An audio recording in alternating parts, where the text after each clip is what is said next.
நம்முடைய முன்னோர்கள் இந்த ரமதானுடைய சிறப்பை, அவற்றினுடைய மகிமையை விளங்கிய காரணத்தினால் ரமதானுக்காக வேண்டி எல்லா நிலையிலும் தங்களை ரமதானுக்கு முன்பாக என்ன செய்தாங்க, தயார்படுத்தி கொண்டார்கள். நம்ம ஒரு சில செய்திகளை நாம் பார்க்கிறோம். தாபியாக இருந்த ஹதரத்து யஹ்யா இப்னு கஸீர் ரஹ்மஹுல்லாஹ், இவங்க ரமதானுக்காக வேண்டி ரமதானை எதிர்பார்த்து அல்லாஹ்விடத்துல இப்படி துஆ செய்வாங்க, அல்லாஹும்ம சல்லிம்னி இலா ரமதான், சல்லிம் லி ரமதான் வ தஸல்லம்ஹு மின்னி முத்தகப்பலா.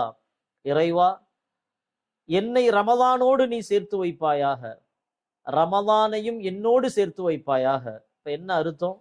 ரமதான் முழுக்க நான் அடைய பெறுகின்ற அந்த ஆயுளை, ஆரோக்கியத்தை, அமல் செய்வதற்கான ஆசையை, சூழ்நிலைகளை எல்லா நேரங்களிலும் நீ சாதகமாக ஆக்கி தருவாயாக.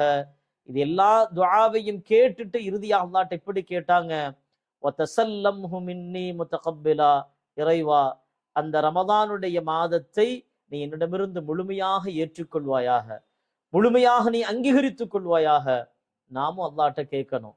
எதிர் வருகின்ற ரமதானில் அல்லாஹ் நம்மை ரமதானோடு அல்லாஹ் சேர்த்து வைப்பானாக, ரமதானை நம்மோடு சேர்த்து வைப்பானாக.